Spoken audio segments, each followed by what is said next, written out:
So starting on a new day, but it's recommended at this stage, especially when it gets like sunken in like this, where sections that you've painted a certain color, they've sort of dried out. They have this sort of matte dried out look with oil paint. It's highly recommended to use. I use this Grumbacher Damar retouch varnish. You want to make sure it says retouch, and the Damar works well. And I take it outside and just spray that. And usually you want to make sure that this is that the painting is dry, or pretty much dry to the touch. It doesn't have to be fully dry because it's retouch varnish, but it'll bring back the luster of the oil paint.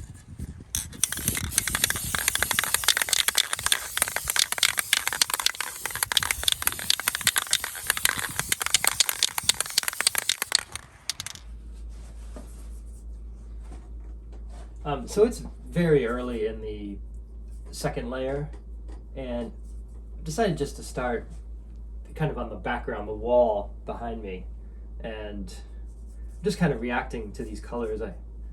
As I think I mentioned it, in some ways it's more fun in the second layer, because the first layer is pretty much dry. It doesn't have to be like fully dry, but as long as it's sort of dry to the touch,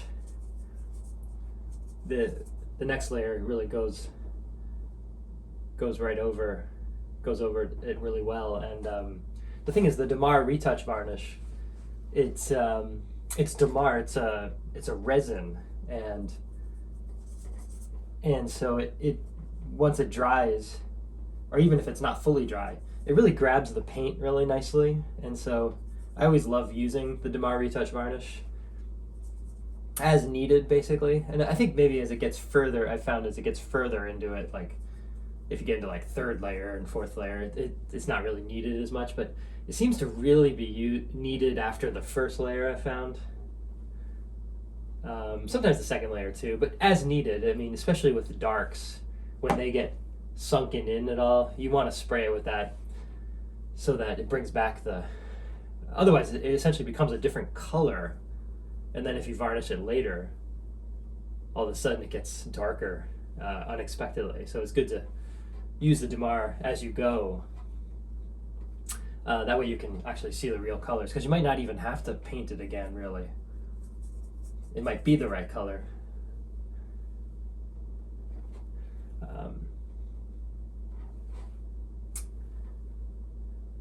But I've decided, yeah, to start kind of in this big section here, which was, I think the first thing I painted was this. So that'll be next. But basically this and this are kind of the priority at the moment.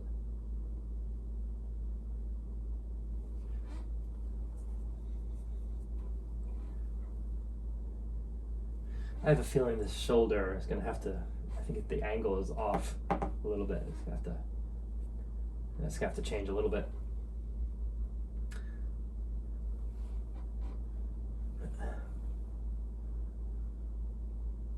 And always keep in mind kind of what Brackman says. I still haven't read the ones from the Kenneth Bates book, but hopefully I'll get a chance to do that. But he essentially says something about, as if he's talking to his student, saying, I want you to treat every square inch with the same, basically the same amount of attention. Which makes sense, because I think we all have a tendency to kind of get focused in on a spot, but there's real integrity to, like, if you, as the artist, treat each part of the painting, every spot, with attention.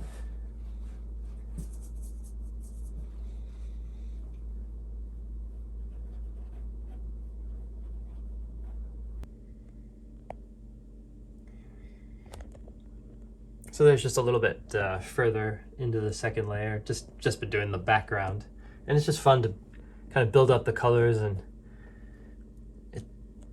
it doesn't look like a solid color when I look at the, when I look at the background from life. There just seems to be a lot of light basically bouncing around, and it really, maybe it doesn't show up here, but there's really a lot of warms and cools throughout there, so it's kind of fun to kind of build up the paint and kind of have many different colors. And I've raised the painting up a bit here on the easel to have another look at the it's kind of interesting. The darkest dark in the picture is this part of the shirt, basically, and through here as well.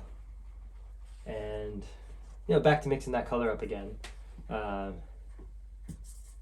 starting a new mixture, but yeah, ultramarine, Prussian blue, the alizarin.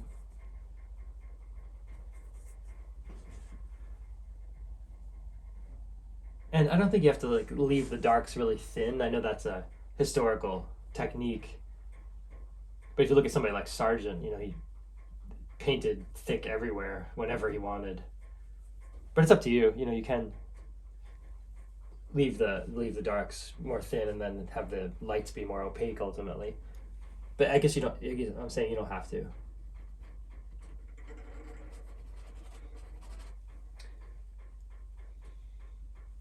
But this will give me a chance to kind of look at this, the shoulder, the angle, because I've raised it up and I can kind of see it next to the mirror a little bit better.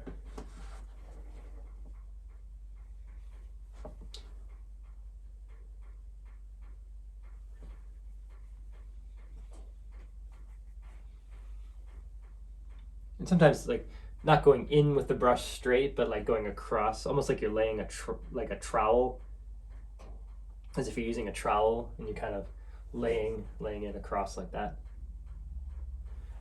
Sometimes that helps the paint just go on and not go into the other paint too much. In other words, it's just laid on top. It works pretty well.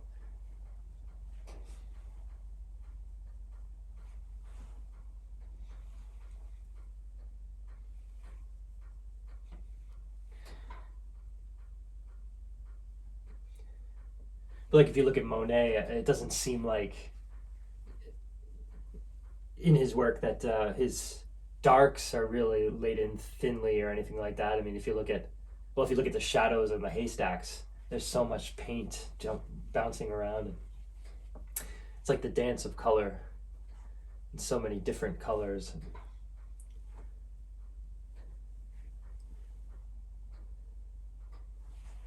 Let me mention the earlier Robert Brackman book, though. I actually have both versions of it. The first one is published in 1951, and the book is by Kenneth Bates, who really was a terrific artist. I've seen some examples of his artwork at Mystic Museum. But the book was republished, I think, by Robert Brackman in 1973. So there's two different versions. But I underlined a couple of great in this chapter on the color here.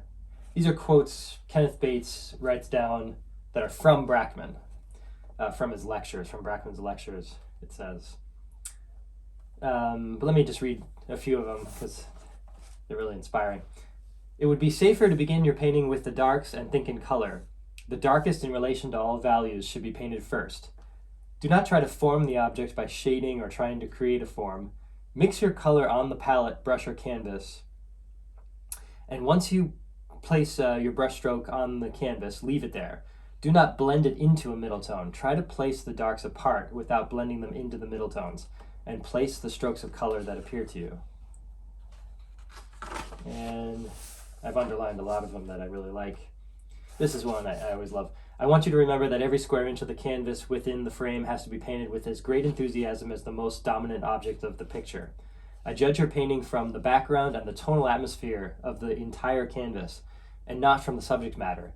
It isn't what you paint, it is how well it is painted on all parts of your canvas. And one more here. When your entire canvas is placed with dark and middle tones, you will know how strong your lights are, and you will gradually fill them in with the colors that you see. When this is accomplished, you may resort to any texture that you wish to have on your canvas. If you like your strokes open, you may leave them open. If you like a smooth canvas, then blend them together. So, let's see if I can show that.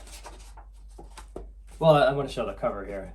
That shows he painted a lot of self-portraits. I mean, I think he exclusively painted from life. So he always had himself as a model. As an artist, you always have yourself as a model. that you don't have to pay. But that's kind of a beautiful example there. I think everybody's going to have to decide, what kind of art they like historically, what they're inspired by, just like with music. Um, when you go to the Metropolitan Museum of Art or something, and I think I want to make a trip there pretty soon. I haven't been there in a while, but what art speaks to you, and it's going to change each time you walk through the museum. Sometimes you may be in the mood to look at Van Gogh, or you might be in the mood to look at the Impressionists in general, like Monet and Pissarro, and although sometimes you might be just not in the mood for that, and you're in the mood for more like academic art and what you see with Ang. Anyway, the point is, I always find that I'm thinking about personally about the Impressionists, like even Renoir and some of the American Impressionists, like Child Hassam, and the way they put paint on, and the way, and I find in the second layer, which we're in the second layer here, it becomes much easier to build up the paint in the way that you want. And so I just find that I'm thinking about probably more about Renoir today. Not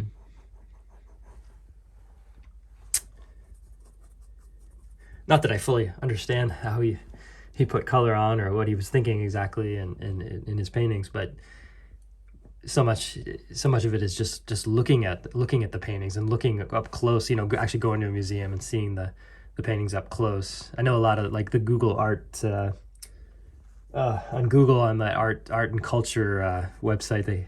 You can really zoom in really close to see the brushwork. And kind of coming to the end of the day today. It's actually a little past 4, and been mostly painting the shirt and then the hat, but just the shadows mostly of the hat. And next video, I think it'll be fun to start on a new palette, nice clean palette, and really work on the face. That seems like the thing that's needed next. Because pretty much today we've been all through here, and most of the background, and a lot of the hat. But it'll be fun also to come back with a third layer.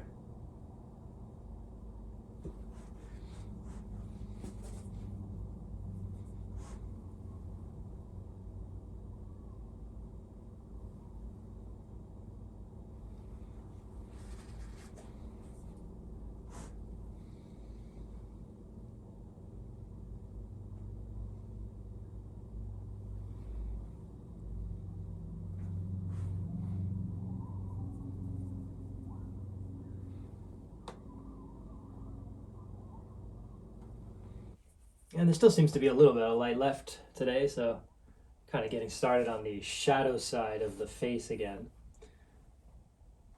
Very soon the shadow and just the neck in general will become a priority again, very soon. But at the moment, it's kind of these warmer, somewhat violet hues in through here are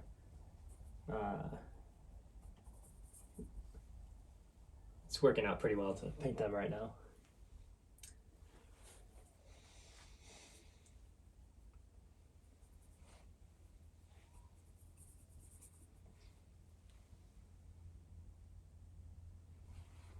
And you're not doing anything different than in the first layer, but it's so nice having that first layer underneath dry, and you can more quickly make decisions on whether to go lighter or darker, or even if you mix it up, it's the same. It seems to just get deeper, the same way that just 2 coats when you paint a wall just look better.